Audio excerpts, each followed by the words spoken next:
manos de Dios este estudio. Padre, gracias por tu bondad, tu misericordia, tu cuidado, tu fidelidad, Señor. Gracias, Padre, por tu palabra, porque nos enseña, nos redarguye, Señor. Y queremos rogarte para que el día de hoy seas tú, Señor, hablando a nuestro corazón.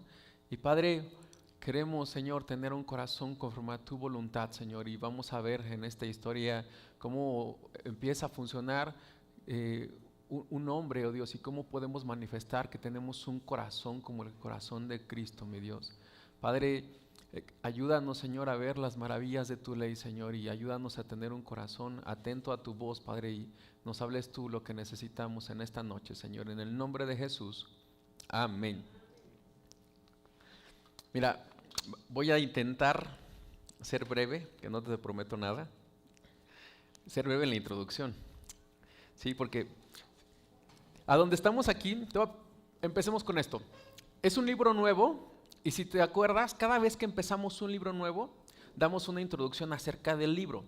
Pero en esta ocasión, como tal, no es un segundo libro, sino que en la Biblia hebrea están unidos, Primera de Samuel y Segunda de Samuel, son un mismo libro. De hecho, en la Septuaginta fue donde se empezó a dividir. Pero bueno, esa es otra historia. Entonces, sigue la misma línea hablando de los reyes de Israel, solamente que en esta ocasión, fíjate, Primera de Samuel, la perspectiva siempre era cómo era o mostraba el corazón de un hombre, que es nuestro corazón, ¿sí? Y daba unos pequeños detalles de cómo era el corazón de David, cómo se empezaba a ver el corazón de David, que tenía un corazón conforme a la voluntad de Dios. Pero a partir del capítulo 1, vamos a empezar, bueno, a partir de 2 de Samuel, en el capítulo 2, vamos a empezar a ver cómo David ahora es rey. Y vamos a ver a un rey que tiene un corazón conforme a la voluntad de Dios. Entonces, si te acuerdas, antes de entrar en escena, David todo el tiempo lo estaba persiguiendo Saúl, año tras año, más o menos lo estuvo persiguiendo durante 8 años. La última vez que Saúl vio a David o que se vieron cara a cara fue en el capítulo 26 de tu Biblia. Y qué bueno que estás en una mesa porque vas a poder agilizar con tu Biblia y voy a estar mencionando varios versículos que no traje a propósito. Entonces fíjate, en el capítulo 26 de Samuel, de Primera de Samuel, la última vez que se vio a David fue en el versículo 18 y que le decía David a Saúl, perdón. Le decía, ¿por qué me persigues? ¿Qué delito cometí? ¿Qué estuve haciendo? Y entonces Saúl en el versículo 11 le dice, ¿sabes que yo he pecado, hijo mío? Vuélvete a casa, yo voy a tratar de no hacerte daño, no pasa nada. Y entonces David tenía la oportunidad de matarlo, pero no lo mató. Tuvo más de una ocasión oportunidad de matarlo y no lo mató. Y entonces David le dice, ¿sabes qué? Mira, aquí tengo tu lanza, tengo muestras de que te pude haber matado otra vez y no lo hice. Total, en el versículo 27, David dice, ¿sabes qué? Algún día me va a atrapar, ya estoy cansado, estoy derrotado, ya no aguanto, estoy huyendo, me ha sacado de mi ciudad, me ha sacado de todo, me ha quitado todo. Y David podía haber odiado a Saúl, pero no lo hizo. Y entonces estuvo viviendo David 1 año y 4 meses, fue cansado de ser tan cristiano, vamos a ponerlo así, se fue de campamento al mundo y le fue mal, estuvo haciendo cosas muy malas. David empezó a mentir, David pidió asilo, digamos, con los enemigos de Israel y se pasó al lado. Si estuviéramos en Star Wars, se pasó al lado oscuro por un tiempo y empezó a habitar ahí. Y entonces David se vio forzado a mentir, David se vio forzado a matar a un montón de personas. Y mientras eso sucedía, después de 1 año o 4 meses, Saúl se entera de alguna manera de que los filisteos iban a hacer guerra contra Israel. Y entonces, fíjate, está como a la par. Saúl empieza a consultar a una medium. David, después de pasar un tiempo de mucha angustia, de muchas pruebas, se entera justamente de esta pelea y va con el rey Aquís y le dice, oye rey, yo también quiero ir a la batalla, pero Dios interfiere y en su misericordia a los consejeros de este rey Aquís le dicen al rey Aquís, oye, ¿sabes qué? Dile a David que no puede venir porque a lo mejor nos va a traicionar. Y entonces Aquis le dice, oye David, mira, yo he visto que tú eres muy leal, has sido muy fiel, te has comportado conmigo súper bien, pero ¿qué crees? Mira, no puedes ir a la batalla. Y entonces, cuando David se regresa, pasan 2 días que va de camino a regresar a su casa donde estaba toda su familia. ¿Y qué creen que pasó? Ve unas nubes de humo, todo quemado. Imagínense lo que había en su corazón. David, durante ese tiempo que estuvo con los filisteos, se dedicaba a asaltar, a matar, a destruir, y no dejaba a nadie vivo. Iba a diferentes regiones y no dejaba a ni uno vivo. Y entonces cuando David ve que le hicieron exactamente lo mismo a él, ¿te imaginas lo que sintió su corazón cuando vio? Dijo, no manches, es lo que he estado haciendo, ahora me lo están haciendo a mí. Lo que sembré, estoy cosechando. Pero Dios en su misericordia guardó a su familia. Y entonces fue, persiguió a los amalecitas, y entonces viene de regreso con los amalecitas, pero al mismo momento se está enfrentando los filisteos contra Saúl. Y entonces,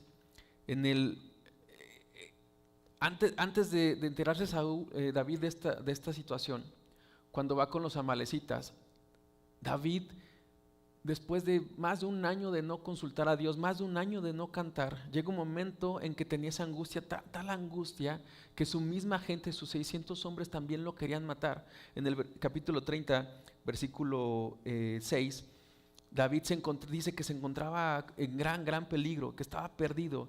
Y entonces, por fin reacciona, llega como un rayito de luz y dice que encontró fuerzas en el Señor su Dios. Y a partir de ahí todo empezó a cambiar. Consultó a Dios, le dijo, oye Dios, ¿voy o no voy a pelear contra los amalecitas? Va y encuentra que todas sus mujeres, que todos los niños, toda la familia estaba vivo. Y entonces, en ese momento es donde entramos a escena nosotros. Dice ahora sí, por cierto, el capítulo 31 del libro anterior, es decir, 1 Samuel 31, David no tiene ni idea de que Saúl había muerto. ¿Te acuerdas?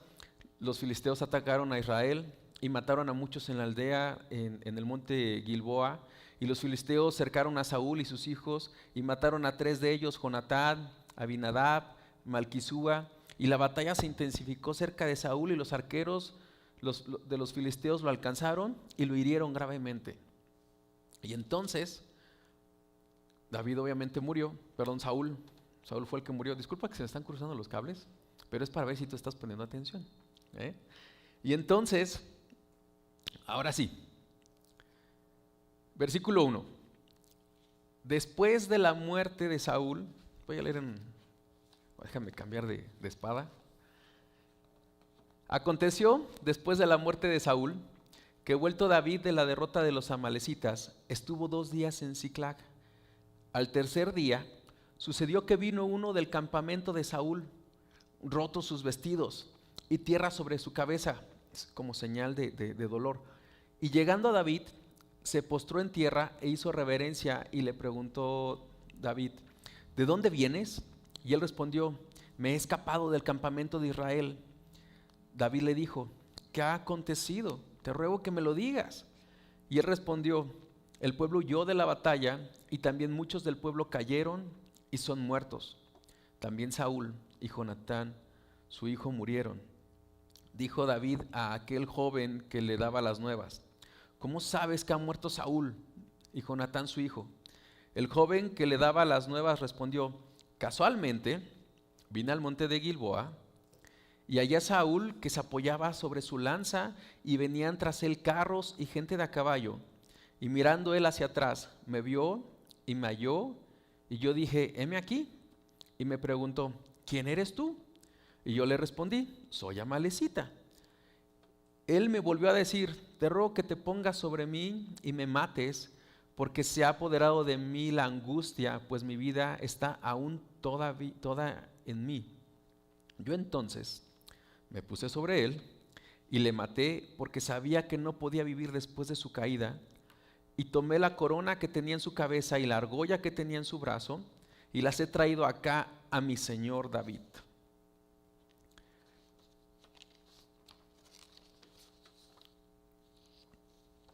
David llevaba solamente 2 días de haber regresado, estaba cansado, acababa de recuperar a su familia. Ponme ahí como la imagen de lo que acabamos de leer. Ándale, esa mira. David acaba de recuperar a su familia y todavía no sabe qué ocurrió con Israel.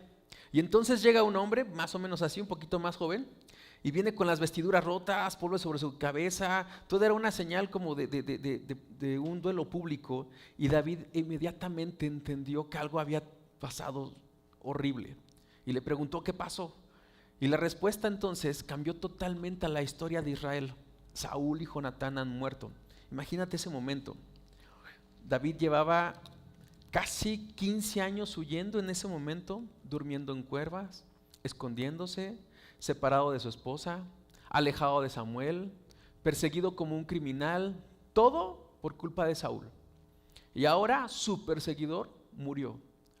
Humanamente esperaríamos una reacción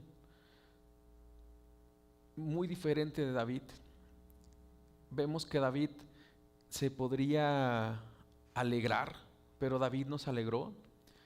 David preguntó qué pasó con ellos. Estaba angustiado David. Y entonces, fíjate, aquí hay un tema que se discute mucho cuando apenas estamos en la Biblia medio empezándole a dar unas leídas de dónde está la verdad, si en el capítulo 31 de Samuel o en el capítulo 1 de segunda de Samuel. Porque fíjate, ¿dónde vamos a encontrar la primera realidad de lo que pasó? Ve a tu Biblia, a Primera de Crónicas capítulo 10, verso 13. Está adelantito, no te vayas muy lejos. Pero no es Primera, es Segunda de Crónicas 10, 13.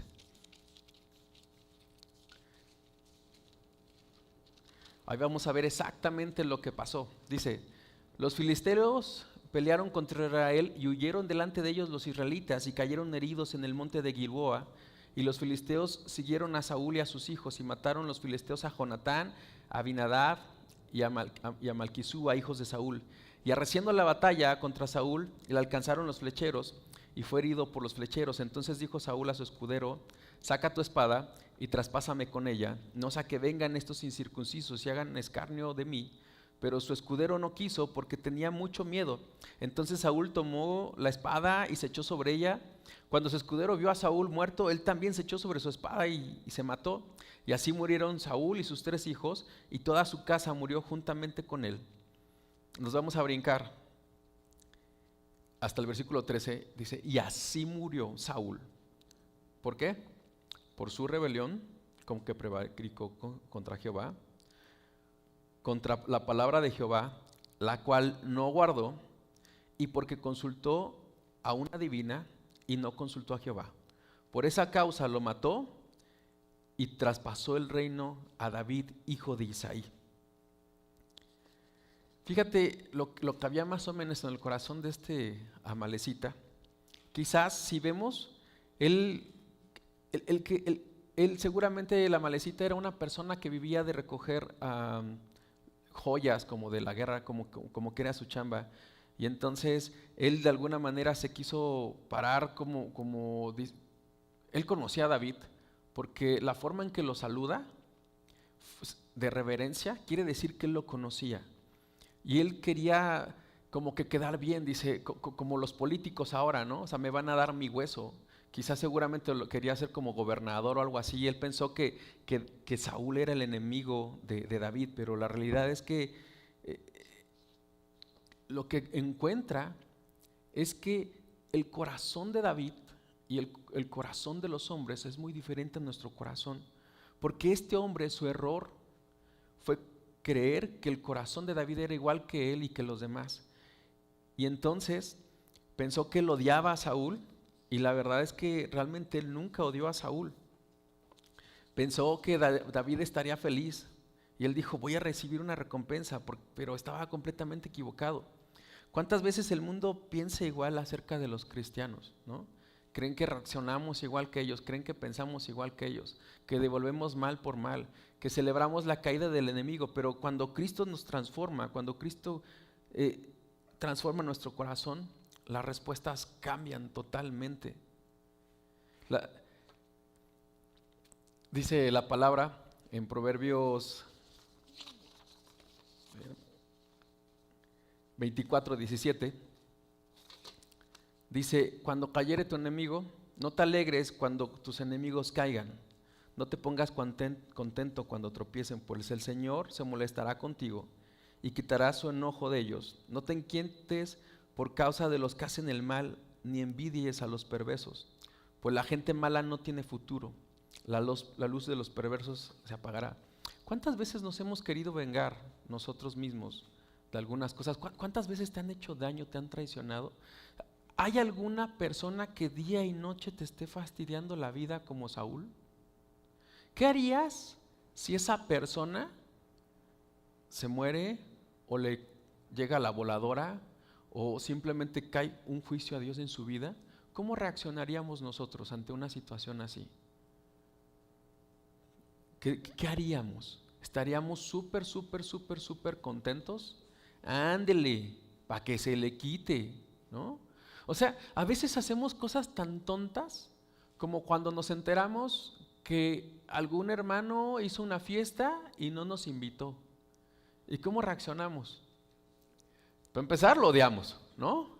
Y después hacemos una fiesta más grande, no manches, y llenamos el Facebook, Instagram, nuestro estado de WhatsApp.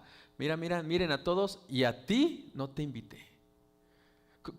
¿Cómo reaccionamos cuando esa persona que nos cae mal le pasan cosas malas?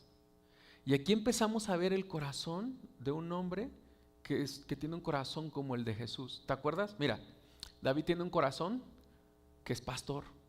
Él era pastor.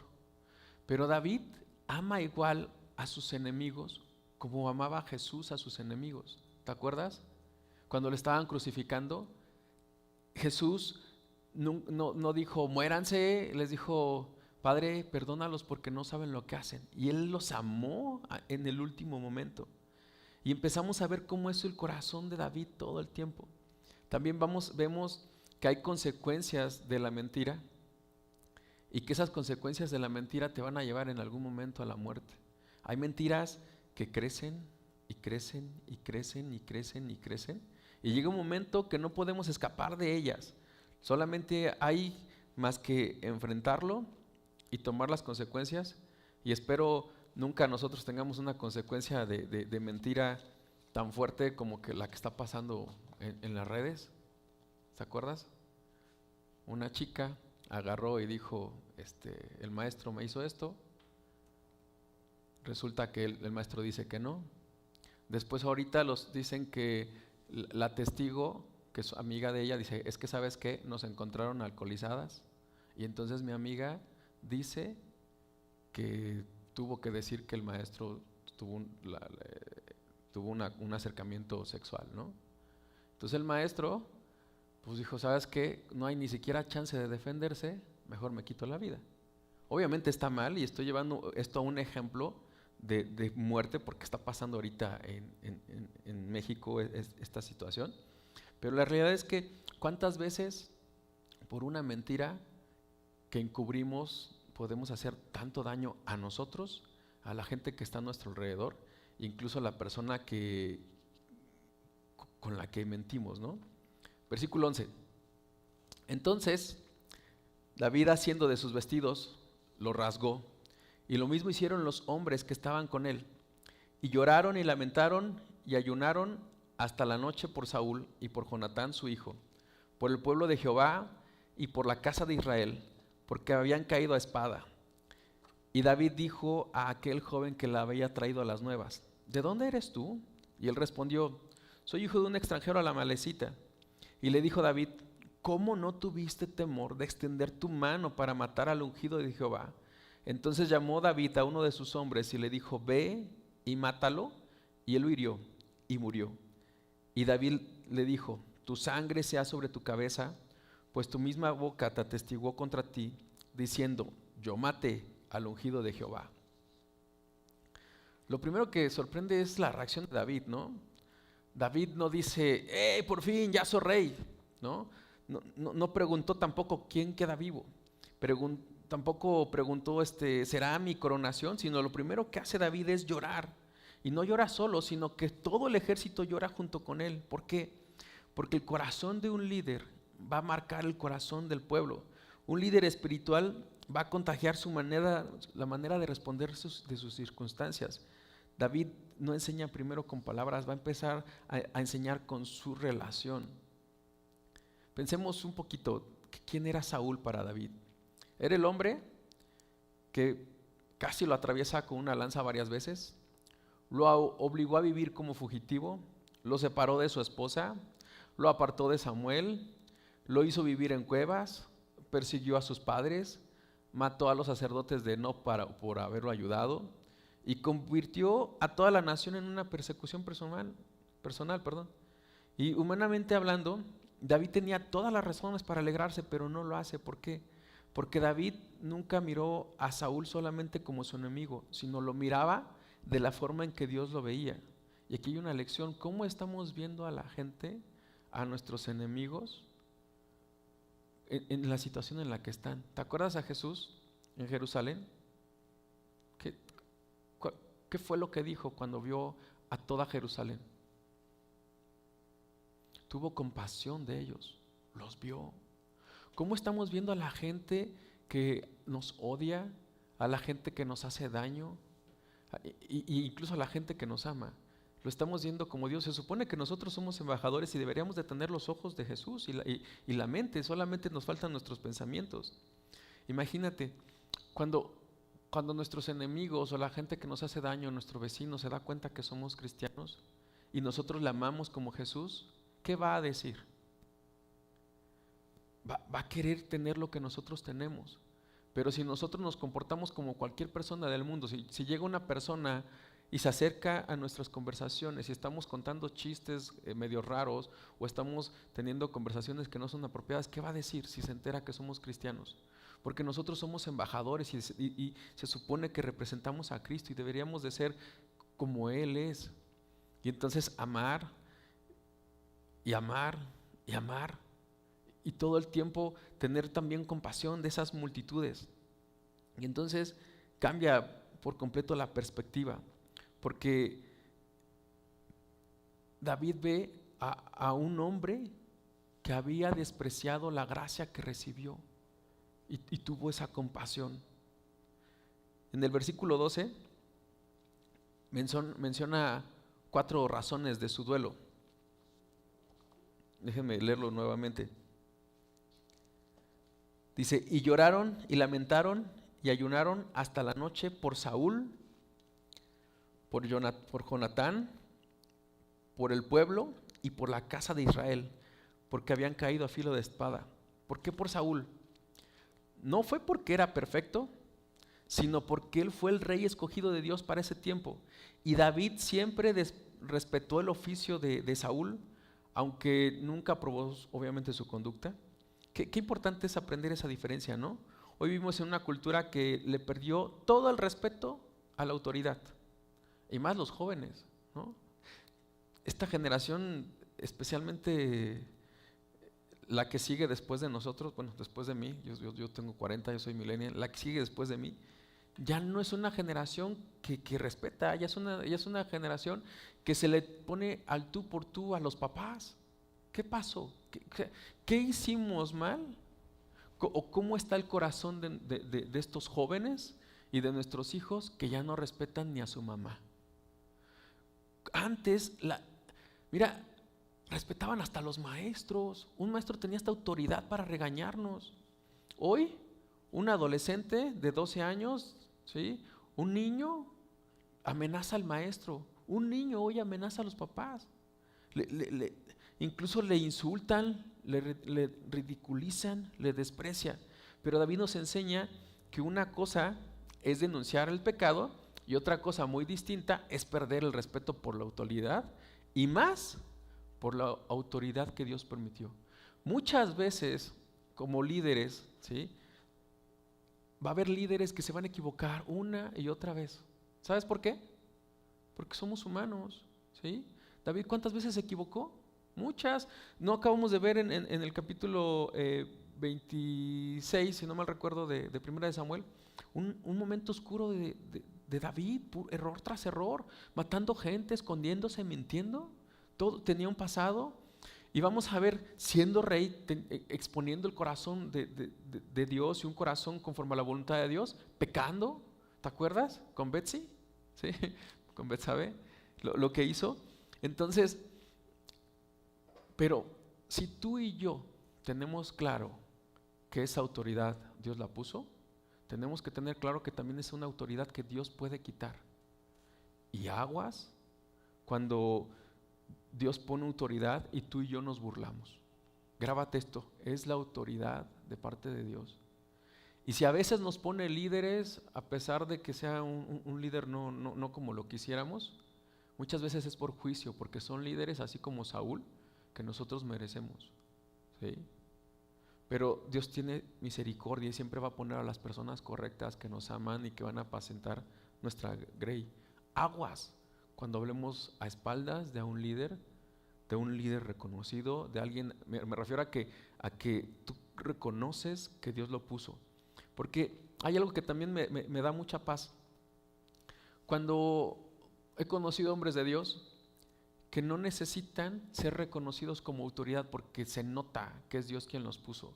No necesitan ni vestir bien, no necesitan ni tener mucho dinero, no necesitan regañar, sino se dan cuenta que Dios fue quien puso esa autoridad, ¿no? Y yo por lo menos reconozco muchísimo eso desde que conocí a nuestro pastor Miguel Ángel Chamorro, a los 17 años más o menos, noté eso, que era un hombre que Dios le había dado autoridad. Y sabes que en algún momento, ¿sí?, va a tenerse que establecer más autoridades y tenemos que amarles, honrarles, respetarles, ¿sí? ¿Por qué?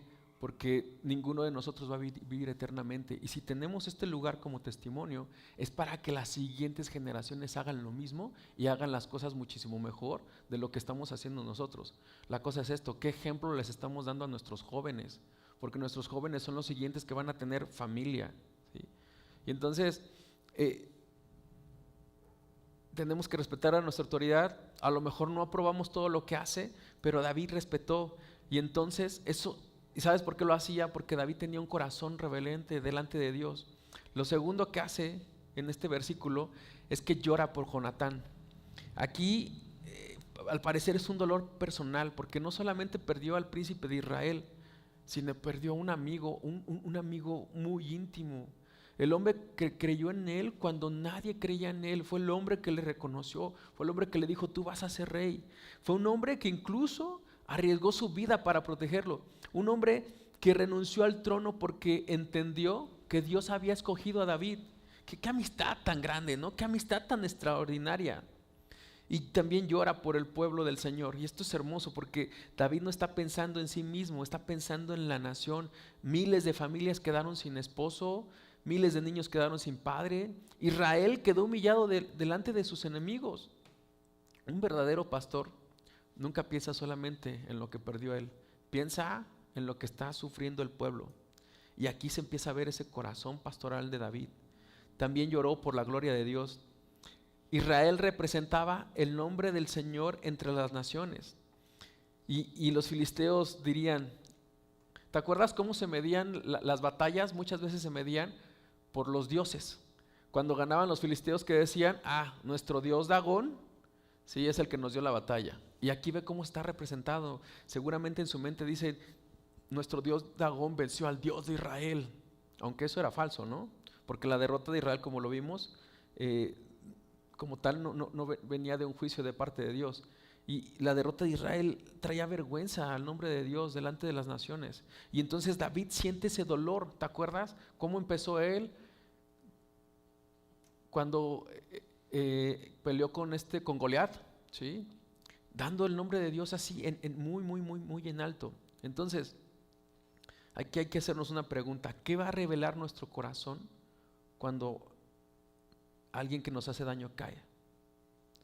Y más porque cualquiera podemos decir: yo ya perdoné, pero cuando esa persona, fíjate, si alguien te hizo daño y tú ya perdonaste, nos vamos a dar cuenta si realmente perdonaste cuando ese enemigo cae. Ahí es cuando realmente nos vamos a dar cuenta si perdonaste o si amaste a esa persona. Porque así hizo David, él ve muchísimo más allá del hombre. David vuelve a mirar al joven y le pregunta, ¿de dónde eres? Y él respondió, soy amalecita. Y entonces David hace una pregunta que va a revelar de alguna manera su teología. O sea, ¿cómo no tuviste temor de extender tu mano contra el ungido de Jehová? Ahora, ¿qué significa el ungido de Jehová? En el Antiguo Testamento, la unción con aceite simbolizaba que Dios había apartado a una persona para una misión específica. O sea, no significa que era una persona perfecta, porque pues Saúl estaba lejos de ser perfecto, ¿no? Había desobediencia, había consultado a una adivina, había endurecido su corazón, era una persona rebelde a Dios, que no sabía seguir las leyes, pero seguía ocupando el cargo que Dios le había permitido ocupar hasta ese momento. Y entonces David entiende algo que nosotros también debemos de aprender, ¿sí? Que las autoridades solamente le pertenecen a Dios, nada más, no hay otra persona.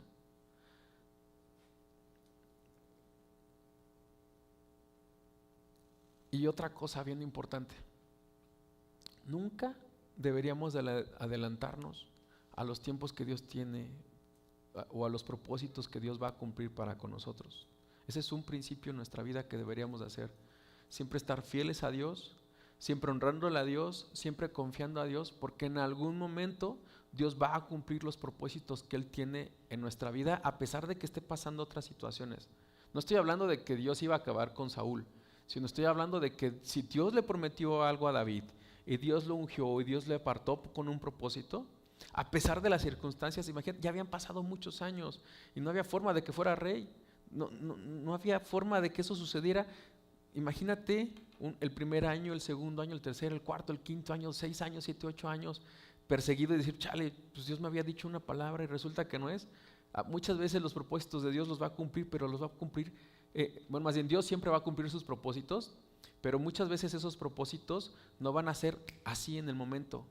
La gran mayoría de los propósitos de Dios va a llevar tiempo porque necesita Dios primero, antes de darnos, vamos a llamarlo así, una bendición, si no estamos forjados nuestro carácter. Dios antes de bendecirnos nos va a forjar nuestro carácter y nos va a preparar, porque la bendición de Dios es la que no añade tristeza con ella, perdón. Y es que mira, vamos a ponerlo así. Si a un niño adolescente de 15 años, ¿no? Imagínate que es millonario el papá y el papá le promete un Ferrari, ¿no? Me estoy en un extremo muy, muy extremista, ¿ok? ¿El niño está capacitado para recibir esa bendición? Si el Ferrari fuera bendición. No, es muerte segura. ¿Qué pasaría? Ahora, pero si este niño crece, madura y maneja cualquier carro y tiene su mente bien, bien concentrada, ahora sí el papá se lo puede dar y ahora sí se transforma eso en una bendición, ¿no? Que al final un Ferrari no sirve para nada, pero bueno. Si le sobra uno, me lo regalan. Yo sé qué hacer con él. Entonces, y es que muchas veces queremos ayudar a Dios. O sea, ¿por qué? Porque Dios nos hace promesas de alguna manera, porque sabemos que Dios quiere hacer algo y muchas veces queremos darle un empujón, pero Dios nunca va a necesitar nuestra desobediencia para cumplir sus promesas. David esperó como 15 años y nunca jamás tomó el reino por la fuerza, aunque lo podía hacer, porque él estaba ungido. ¿Qué diferencia a Saúl, no? Saúl siempre quiso conservar su reino por sus propias fuerzas. Y aquí hay una lección también sobre la malecita, ¿no? El pecado, en este caso la mentira, siempre va a pagar mal, fuerte, la factura te llega muy pesada. Y aquí vemos unos contrastes también del libro, ¿no? En el caso de Saúl, cuando pecaba, ¿qué hacía Saúl?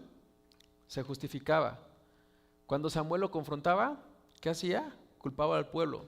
Le preocupaba mucho más conservar su imagen que restaurar su comunión con Dios. Y su orgullo fue creciendo más y más de manera lenta. Nunca trató seriamente con su pecado. Terminó consultando a una medium. Y fue el descenso más terrible que pudo haber pasado. David también pecó gravemente, ¿no? Y pecó bastante. Pero cuando David pecaba, su diferencia es que él reconocía que él pecaba contra Jehová. Él no buscaba excusas, no culpaba a nadie de su pecado. Siempre había un arrepentimiento genuino. Y por eso la Biblia nunca presenta a David como un héroe perfecto, sino más bien lo presentaba como un hombre que sabía volver a Dios. Y entonces, muchos de nosotros tenemos como amalecitas dentro de nosotros que debemos destruir. Porque fíjate, Amalec se convierte en una figura constante de la carne que se opone al pueblo de Dios. ¿Te acuerdas en Deuteronomio, en Éxodo 17 y en Deuteronomio 25? Cuando las manos de Moisés caían, ¿qué pasaba? El pueblo perdía, exactamente. Entonces siempre los amalecitas eran como de alguna manera como nuestra carne. Y entonces nosotros tenemos que estar viendo a quién vamos a estar alimentando todo el tiempo, ¿no? Hay pecados que debemos de estar dejando todo el tiempo, ya sea una página de internet, un resentimiento, una mentira, raíz de amargura, falta de perdón. El pecado, por más pequeño que sea, realmente nunca es pequeño, porque siempre va a crecer y siempre va a exigir más y siempre va a destruir todo lo que hemos construido en muchas ocasiones. Versículo 17 al 27, ya estamos en la recta final.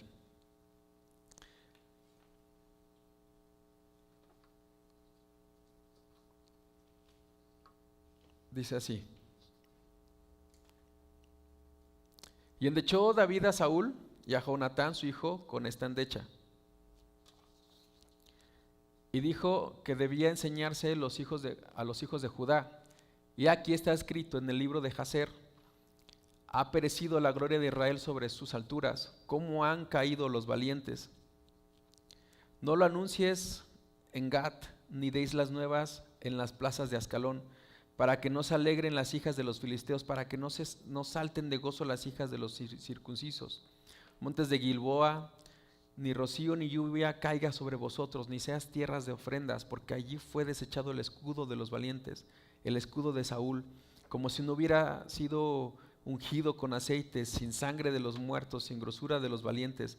El arco de Jonatán no volvía atrás, ni la espada de Saúl volvió vacía. Saúl y Jonatán, amados y queridos, inseparables en su vida, tampoco en su muerte fueron separados.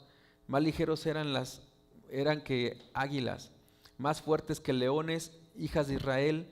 Llorad por Saúl, que nos vestía de escarlata con deleites, quien adornaba vuestras ropas con ornamentos de oro. ¿Cómo han caído los valientes en medio de la batalla? Jonatán muerto en tus alturas. Angustia tengo por ti, hermano mío, Jonatán, que me fuiste muy dulce, más maravilloso me fue tu amor que el amor de las mujeres. ¿Cómo han caído los valientes? Han perecido las armas de guerra. David hace algo muy interesante.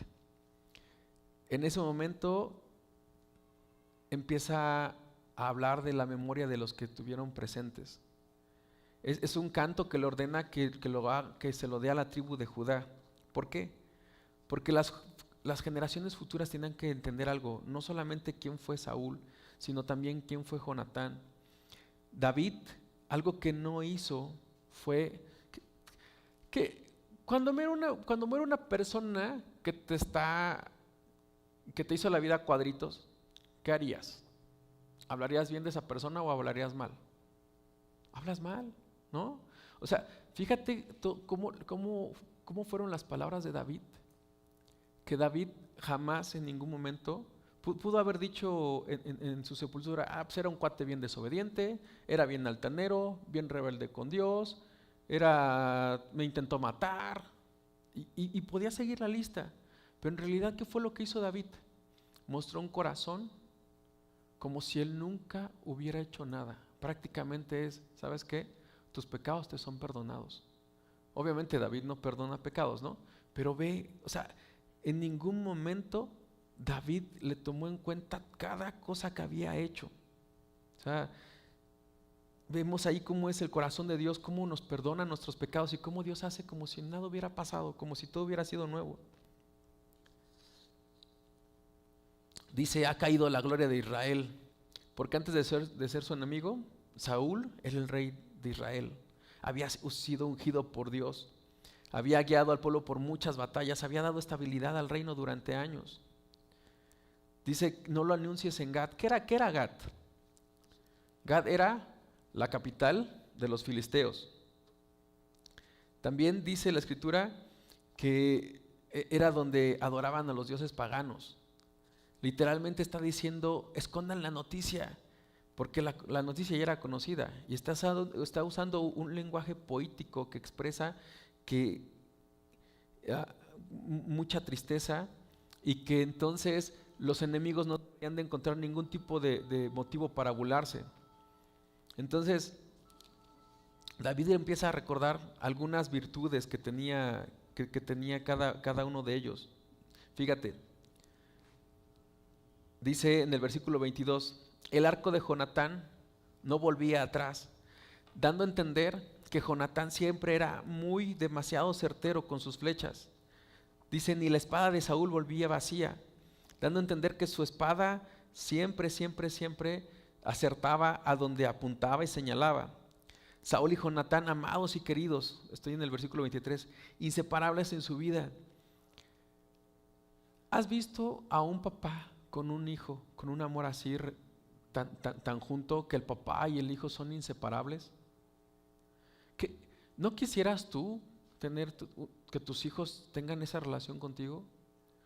Esa relación se supondría que también debería ser nosotros con nuestro Padre Celestial, todo el tiempo inseparables. Dice que eran ligeros como las águilas, que eran demasiadísimo fuertes. Cuando habla la escritura en el versículo 24 de que vestía de escarlata con deleites y adornaba las ropas con ornamentos de oro, a pesar de lo malo que era Saúl o a pesar de las situaciones, era una persona que se nota que el reino estaba bien económicamente. Cuando habla de Jonatán muerto en sus alturas, no está hablando de que fue en su peor momento, en su bajeza, sino que en la cúspide de su vida fue una persona que estuvo, que fue donde cayó, y David muestra ese dolor tan grande. Pero lo más doloroso que muestra David es cuando habla de ese amor maravilloso que se tienen de amistad tan grande. Ve el grado de amistad que tenía David con Jonatán. ¿Cómo era? Más maravilloso me fue tu amor que el amor de las mujeres. Y mira, aquí no hay nada raro. O sea, si lo queremos tomar del lado que lo tomaría el mundo, pues estaríamos hablando de otro tema, ¿no? Pero está hablando de un amor genuino, está hablando de un amor. Romanos 12, versículo 10, dice la escritura que el amor sea sin fingimiento. ¿Cómo debemos de amar? Sin fingimiento, con sinceridad, con realidad, que sea algo genuino en nuestra vida. Y entonces dice, ¿cómo han caído los valientes? Han perecido las armas de guerra. Un corazón conforme al corazón de Dios no vive buscando venganza. El pecado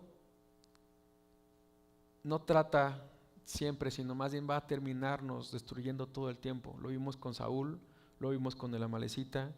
Dios quiere formar en nosotros un carácter conforme a su voluntad, un carácter como el del salmista. El tema es ¿qué tanto la gente va a ver el carácter de Cristo con nuestra manera de responder al dolor, con la injusticia y con quienes nos han herido?